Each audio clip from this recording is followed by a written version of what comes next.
This is the second part of lesson 22, and we're talking about the Kal infinitive absolute. You'll guess from the fact that it's called the infinitive absolute that there's another infinitive form in your future. That's going to be the infinitive construct. That is, Hebrew has two infinitive forms two related infinitive forms that fill some distinct functions from one another. So we're going to be looking at the function, at the making and the function of the Kal infinitive absolute. You won't simply always translate it to something, right? The English infinitive to run, to jump, to play. We want to get right away from the idea that just because it's an infinitive, just because we call it an infinitive, means we're always going to translate it to blank. Let's look at something. But first, let's build the thing. Using our katal root, katol in the strong root is how you build the Kal infinitive absolute. Katol could be spelled defectively or plene, like so. The third gutturals, no surprise. There's just a furtive patak coming in there before the end. Shamoa. Same pattern. Third haze, the same pattern, except the final holum. The holum is there's just the mater. So it's galo, but the mater could be holum vav or holum he, right? Galo, galo. Same thing. And the same pattern as the preceding. The middle weeks have their own thing going on. They're always in holum, though. So comb, to arise, and som, even though that's a middle yod root, right? Sim, to place or to put. Yasim, he will place or put. Tasim, you will place or put. In the imperfect, yasim, tasim, asim. Here in the infinitive absolute, som, just as with the middle vowels, comb. That's it. Now, as to what we do with the thing.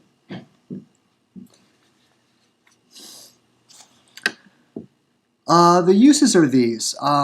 Basically, the infinitive is a verbal noun. Remember, we've already talked about the participle as a verbal adjective, and we've seen how adjectival it is in its functioning in sentences, right? Attributive, predicative, and substantive use of the adjective. Those all fit the uses of the participle. The infinitive absolute is when you use a verb as a noun, just as we do with the English gerund. You can say, you know, in the sentence, I like noun. I like ice cream. I like green grass, right? I like noun. I like running. I like jumping. The words running and jumping function like nouns in those sentences. The second one is emphasis, and we'll show you how that's built. Third, simultaneous action or continuance, and again, we'll have examples for all of these. And sometimes it's used in place of an imperative or even a finite verb like a perfect or an imperfect. Those are relatively rare. Let's start at the beginning. Basic use of the Kal infinitive absolute is a verbal noun, right? So here you have two pairs of nouns. Joy and gladness, that's one pair of nouns. Slaying and slaughtering, that's another pair of nouns, of noun ideas, but they're verbal nouns, slaying and slaughtering, specifically slaying cattle and slaughtering sheep. So sason vasimcha, joy and gladness, and then there's another pair of nouns. Harog bakar, right? Harog, slaying bakar, cattle. V'shachot tzon, slaughtering sheep. This is an army getting its joy on, right? If I remember correctly. Joy and gladness, slaying cattle, and slaughtering sheep. Another example. Isaiah 7, talking about when the something that's going to happen by the time the newborn king is able to know, right? L'da'ato, that's a form you don't know yet. Means when he knows. L'da'ato, when he knows what? When he knows ma'os, to refuse, bara, the evil, uvahur, and to choose, batov, to choose the good. Both with the preposition spate here. Yeah, so things that you know are nouns. You know your mother, you know your father, you know your name, you know algebra. Those are all nouns. In the same way, you know refusing and choosing. That is, you know to refuse and to choose. Those are verbal noun ideas. Ma'os and vahur. There are things that are not good, right? Things that are lo tov, that are not good. Death is not good. Hunger is not good. Famine is not good. These are all nouns, right? Things that are not good are nouns. Just so the verbal noun, ahol, eating, is not good. Ahol, lo tov. What kind of eating? Well, specifically, eating honey in abundance. Ahol devash, honey, harbot, abundantly. So, eating is not good. A verbal idea, ahol. Are you going to translate, to eat much honey is not good? Yeah, that's fine. Whether you translate these examples using the English infinitive to blank or the ing form is going to be strictly a matter of a case-by-case what you think makes more sense in English and succeeds better in communicating the Hebrew. A second use of the infinitive absolute is emphasis. This is perhaps the most common use of the infinitive absolute. It's certainly, in my mind, it's probably maybe the most important you'll learn.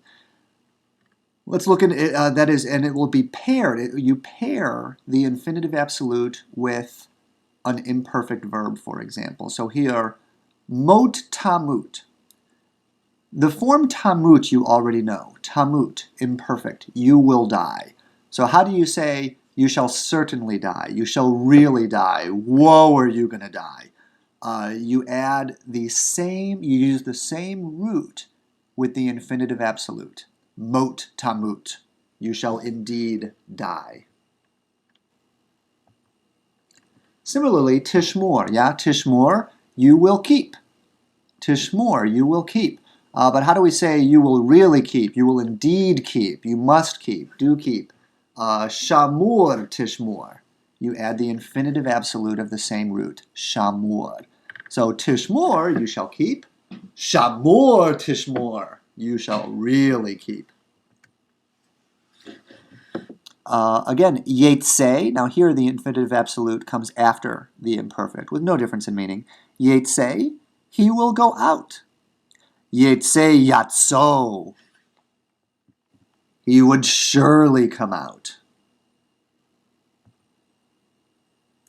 By analogy, you start getting the same thing happening not after or before an imperfect, but after an imperative.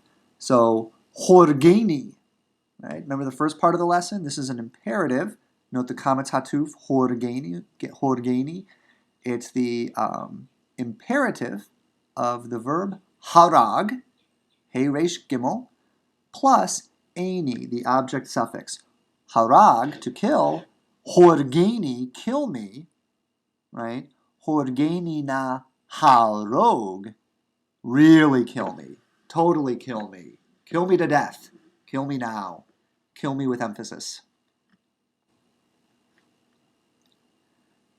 Shim'u, right? Masculine plural imperative. Shim'u. Y'all listen. Shim'u elai, listen to me, but add the infinitive absolute for emphasis. Shim'u shamoa elai, really listen to me. A third use of the infinitive absolute is to show simultaneous action. Simultaneous action, two actions occurring simultaneously. So, for instance, vayelech, and he went along, haloch va'achol, infinitive absolute, walking and eating. That's a literal translation. What has begun to happen in the language is that the infinitive absolute of haloch, paired with the infinitive absolute of the verb in question, means that that verbal action was happening in a continuing way. It was happening continuously. So he went along, vayelek, and he went, haloch v'achol, continually eating. Similarly, v'hamayim hayu halok v'chasur. This is from the flood story. V'hamayim hayu, and the water was halok v'chasur. Chasur, the root chasar means to diminish. Halok v'chasur, continually diminishing. That is, the water was continually diminishing while this other action that's being relayed in verse 4, verse 6, or whatever, was taking place. Vayisa Avram halok v'nasoa hanegba. Vayisa Avram, you can parse Vayisa, it's nun samek ayin, and Abram set out, halok v'nasoa, continually journeying, continually setting out, hanegba, southward. Little directive hey there on Negev, south, right? To the south. So he was continually setting out to the southward. Finally, and this is relatively rare, the infinitive absolute can simply function as an imperative. Did I say rare? It is rare. Let's look at an example. Zakur et Yom HaShabbat.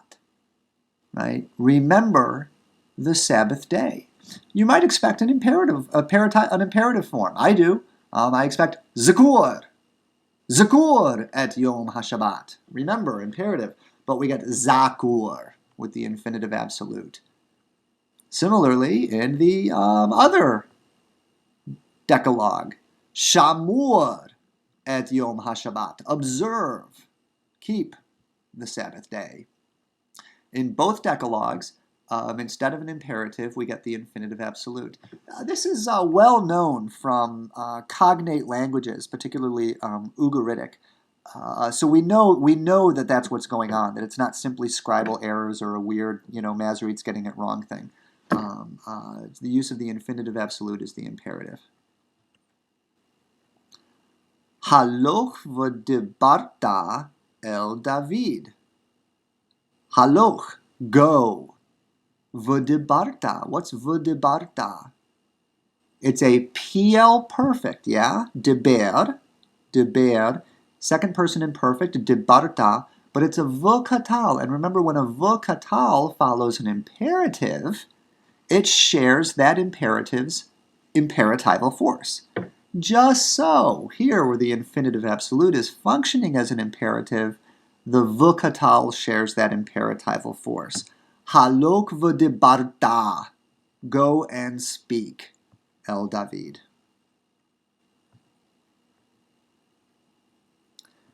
In these examples, probably what's going on is it's just the infinitive absolute describing action concurrent with the main verb. The main verb in this first example from Genesis 41, not included in this selection. So he did something, something, something, v'naton oto al kol eretz Mitzrayim. V'naton oto al kol eretz Mitzrayim. And he set him over all the land of Egypt.